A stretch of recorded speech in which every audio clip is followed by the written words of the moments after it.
پھر اسلام کی تعلیمات کے سانچے میں ڈھل جاؤ تاکہ جب قبر میں سوال ہو تو وہاں کوئی مغالطہ نہ ہو کہ میرا دین کون سا ہے. فوراً کہو ساری زندگی جس پر عمل کیا ہے اس کے سوا اور میرا دین کون سا ہو سکتا ہے؟ میرا دین اسلام ہے.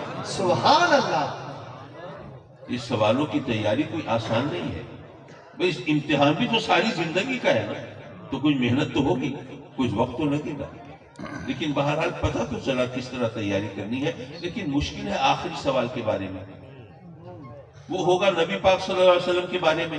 سرکار جلوہ فگر ہوں گے اور فرشتے پوچھیں گے بتا اس ہستی کے بارے میں کیا کہتا ہے. اب ہم نے تو آقا کریم صلی اللہ علیہ وسلم کو دیکھا نہیں، سرکار کی زیارت کا ہمیں تو موقع ملا نہیں، تو ہم کیسے پہچانیں گے؟ سبحان.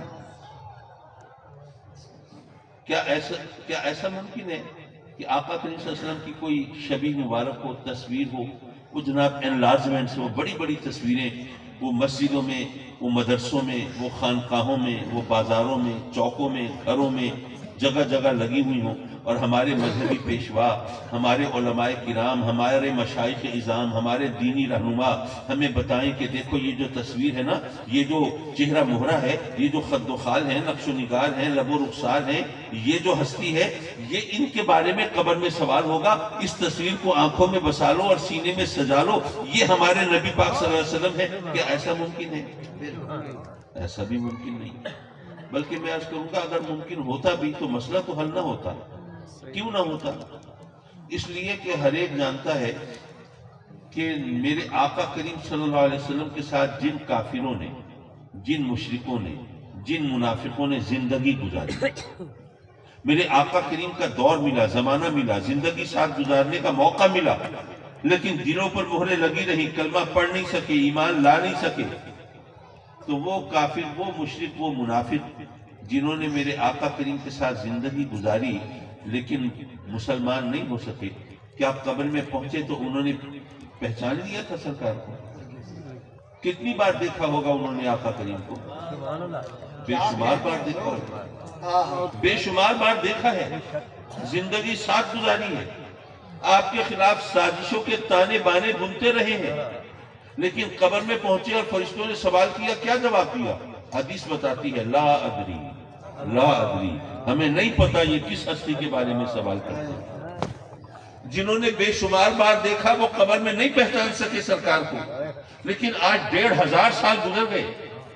آج کوئی بندہ جب دنیا سے رخصت ہوتا ہے جو مرد مومن ہے، سرکار کا عاشق کا غلام ہے، آقا کریم کا امتی ہے، سرکار کی الفت و چاہت کو سینے میں بسانے والا ہے، یا رسول اللہ کے نعرے لگانے والا ہے، اس نے تو آقا کریم کو ایک بار بھی نہیں دیکھا، لیکن قبر میں پہنچتا ہے تو دیکھتے ہی بے اختیار پکار اٹھتا ہے، ارے یہی تو جلوہ محمدی ہے، انہی کی تو تلاش میں یہاں تک پہنچا. اللہ سبحان اللہ. اب ذرا غور کیجئے، جنہوں نے بے شمار بار دیکھا تھا وہ نہیں پہچان سکے، جس نے ایک بار بھی نہیں دیکھا وہ پہچان گیا. پتہ یہ چلا کہ میرے آقا کریم صلی اللہ علیہ وسلم کو پہچاننے کے لیے یہ آنکھیں جو ہمارے چہرے پہ، ہمارے ماتھے پہ لگی ہیں، یہ نہیں چاہیے. اگر ان کے ذریعے پہچانتے تو وہ کافر، مشرک، منافق بھی پہچان دیتے، لیکن نہیں، یہ آنکھیں نہیں چاہیے بلکہ دل کی آنکھیں.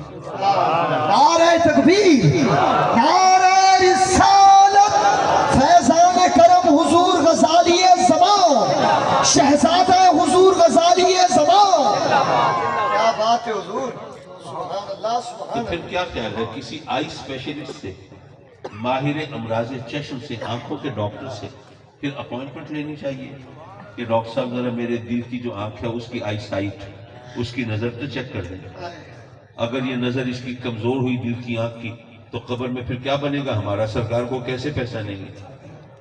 دنیا کا کوئی ڈاکٹر ہمارے دل کی آنکھ کی نظر چیک کر سکتا ہے؟ نہیں. کیوں نہیں کر سکتا؟ اتنی بات تو ایک بچہ بھی جانتا ہے کہ ہمارے دل کی آنکھ ہماری ان آنکھوں جیسی کوئی چیز نہیں ہے کہ جس کی نظر وغیرہ چیک کی جا سکے. تو پھر وہ کیا ہے؟ یار وہ چشم الفت ہے، وہ محبت کی آنکھ ہے. پتہ یہ چلا قبر میں سرکار کو وہی پہچان سکیں گے جن کے سینوں میں سرکار کی محبت ہوگی. جو آقا کریم کی محبت سے خالی ہوں گے وہ قبر میں نہیں پہچان سکیں گے سرکار کو. یہ جو محافل نعت سجائی جاتی ہیں، سرکار کی نعتیں پڑھی جاتی ہیں، سرکار کے عشق و محبت کا درس دیا جاتا ہے، تو یہ صرف تقریریں سجانے کے لیے نہیں ہے، نعرے لگوانے کے لیے نہیں ہے، یہ اس لیے ہے کہ قبر کی منزل آسان ہو۔ دنیا میں سرکار کی محبت کا کیا فائدہ؟ کہ اللہ کے احکام پر عمل کرنا آسان ہو جائے۔ قبر میں کیا فائدہ؟ کہ وہاں پر سرکار کی پہچان آسان ہو جائے۔ اور آخرت میں کیا فائدہ؟ بس یہ بات مزید سن لیجئے، پھر میں ایک نصیحت کر کے آپ کی جان چھوڑوں۔ حضرات مکرم، آخرت کے حوالے سے وہ حدیث یاد کیجئے، میرے آقا کریم صلی اللہ علیہ وسلم تشریف فرما ہے تو ایک عرابی، ایک بدو، دیہاتی وہ آتا ہے جو نیا نیا مسلمان ہوا ہے۔ اب نیا نیا مسلمان ہوا ہے نا، تو وہ آقا کریم کو جس طرح صحابہ کرام ادب احترام سے پکارتے تھے، وہ ادب، وہ احترام، وہ انداز اس کو ابھی نہیں معلوم، نیا نیا مسلمان ہوا ہے۔ تو آ کے بڑی بے باکی سے، بڑی جسارت سے اور بے تکلفی سے کہیے آقا کریم کو پکارتا ہے، خطاب کرتا ہے، تو صحابہ کرام وہ ان کی پیشانیوں پر بل پڑ جاتے ہیں۔ ان کو برا لگتا ہے کہ آقائے دو جہاں سرور کائنات پورے مجسم صلی اللہ علیہ وسلم کو کس طرح پکار رہا ہے، ان کو برا لگتا ہے، لیکن میرے آقا کریم تو دلوں کا حال جانتے ہیں نا، اس لیے صحابہ کرام کو تحمل اور صبر کی تلقین فرماتے ہیں اور اس سے پوچھتے ہیں، ہاں بھی کیا بات ہے؟ وہ کہتا ہے کہ مجھے پوچھنا یہ تھا قیامت کب آئے گی؟ اچھا، میرے آقا کریم صلی اللہ علیہ وسلم تو ظاہر ہے ہمیں سبق دینے، درس دینے، ہماری اصلاح کے لیے، ہمیں راہ نجات دکھانے کے لیے تشریف لائے ہیں، تو وہ گویا نصیحت کرنے کا موقع تلاش فرما لیتے ہیں، فرماتے ہیں کہ بھئی تو یہ تو پوچھتا ہے کہ قیامت کب آئے گی، کچھ قیامت کی تیاری بھی کی ہے؟ سبحان اللہ۔ کہتا ہے جی میں نیا مسلمان ہوا ہوں، ابھی میں نے کوئی نمازیں وغیرہ تو زیادہ نہیں پڑھی، کوئی نیک اعمال تو زیادہ نہیں کیے، لیکن اتنا ضرور ہے کہ میں اللہ اور اس کے رسول سے محبت بہت کرتا ہوں۔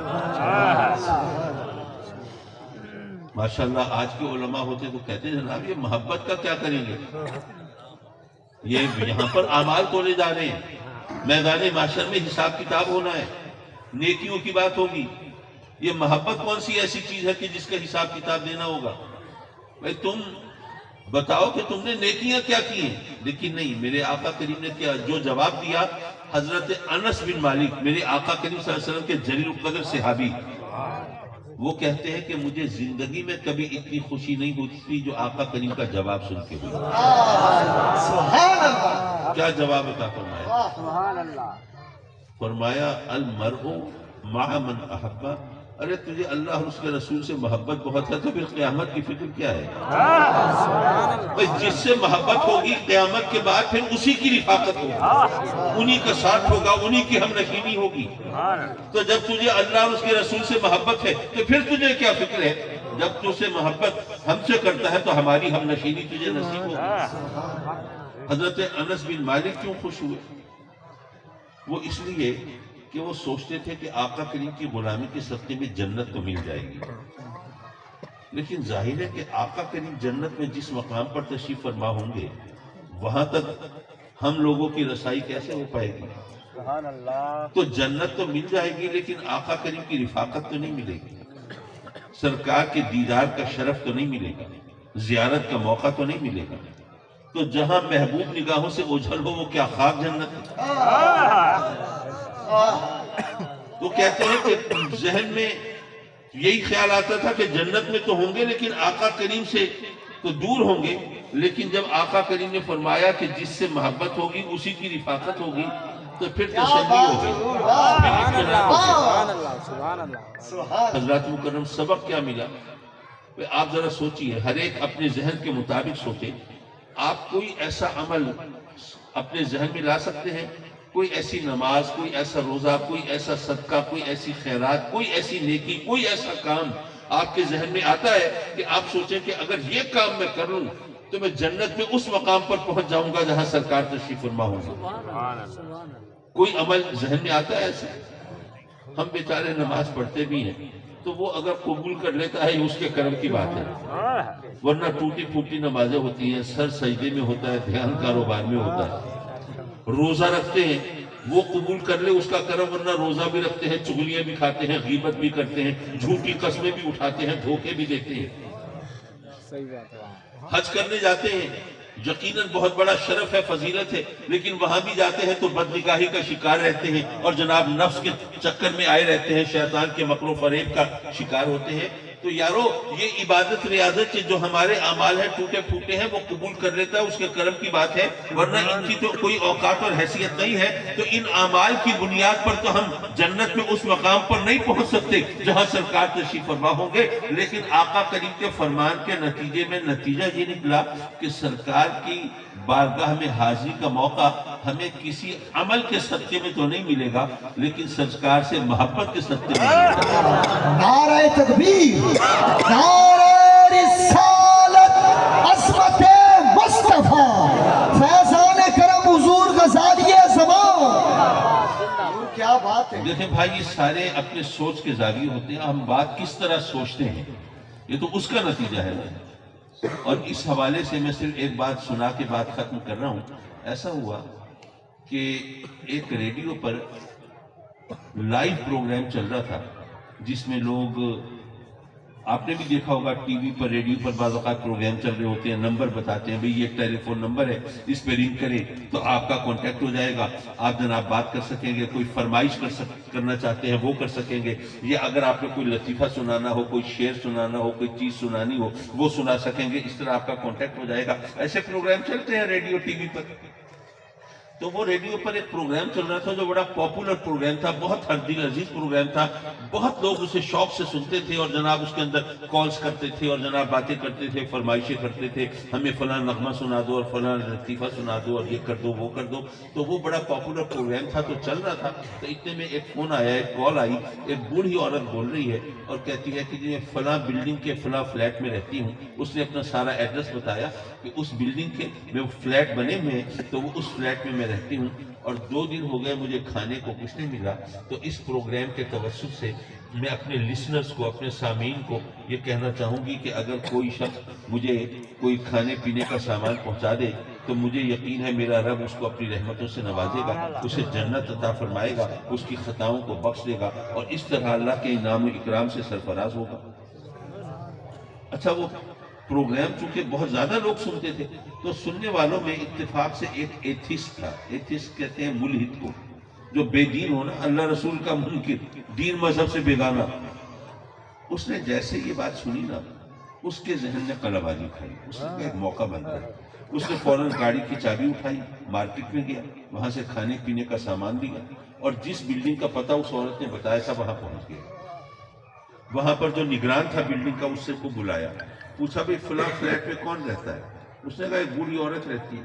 کہا اچھا ایسا کرو، یہ جو کھانے پینے کا سامان ہے یہ جا کے اس عورت کو دیا. وہ پھر پوچھے گی یہ کس نے بھیجا ہے؟ تو اس سے کہنا کہ یہ شیطان نے بھیجا ہے. پھر وہ جو جواب دے، اب وہ ذہن میں سوچ رہا ہے نا کہ بھئی وہ کہہ رہی تھی کہ میں اللہ کی بارگاہ میں عرض کروں گی، اس کی خطائیں بخش دے گا، اس کو جنت عطا فرمائے گا، اس طرح انعام و اکرام سے نوازے گا اور اپنی رحمتوں سے سرفراز فرمائے گا. اب جب اس کو پتہ چلے گا کہ شیطان نے بھیجا ہے، اب وہ پتہ نہیں کیا کہے گی، کوئی الٹی سیدھا بات کرے گی.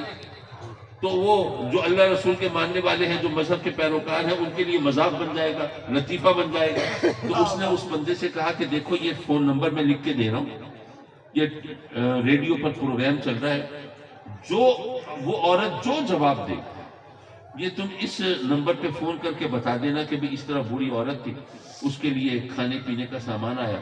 تو اس نے یہ جواب دیا، اس کو کہا کہ بھی شیطان نے بھیجا ہے، اس نے یہ بتایا. اپنے دانش میں اس نے مذاق کا راستہ کھولا کہ وہ جو کہے گی کہ جی شیطان کو بھی اللہ رحمت سے نواز دے اور اس کو بھی جنت عطا فرما دے. اس نے تو اپنے ذہن میں اسی قسم کی الٹی پلٹی باتیں سوچی ہوں گی.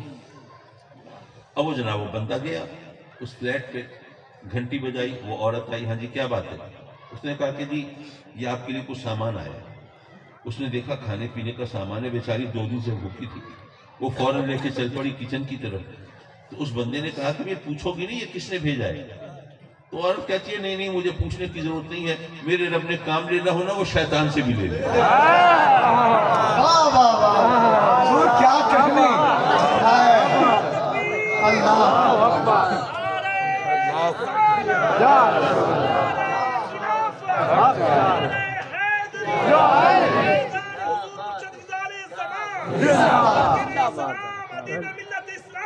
زندہ باد. تو حضرات مکرم ہم اپنی طرف سے کوئی تانے بانے بناتے رہیں، کوئی منصوبے سوچتے رہیں، اپنی طرف سے کوئی سچویشن کریٹ کرتے رہیں، لیکن وہ جو سب سے بہتر منصوبہ ساز ہے وہ بہتر جانتا ہے.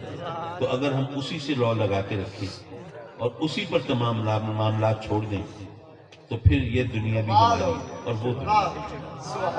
حضرات مکرم یہ محفل ابھی چل رہی ہے، میرے دن رات کی حالت ہے. تو یہاں پر آپ کو پتا ہے کتنے اچھے اچھے کتنے زبردست ثناخان موجود ہیں. وہ ابھی مجھ سے وہ قاری شفقت رسول کے فرزند یہ ماشاءاللہ تشریف فرما ہے، ابھی آپ کی ذوق سماعت کا یہ سامان کریں گے، اور بھی ہستیاں تشریف فرما ہے اللہ کے فضل سے. تو میری درخواست آپ سے یہ ہے کہ میری مجبوری ہے، مجھے جانا ہے، مجھے ابھی رحیم یار خان چوک بہادر پور پہنچنا ہے. تو اس لیے آپ تشریف فرما رہے ہیں سکون سے اطمینان سے، تاکہ محفل پوری طرح اسی اہتمام کے ساتھ چلتی رہے اور مجھ پر بھی کوئی وبال نہ پڑے اس محفل کو ڈسٹرب کرنے کا. ذرا یہ خیال رکھیں. اللہم صلی علی سیدنا و مولانا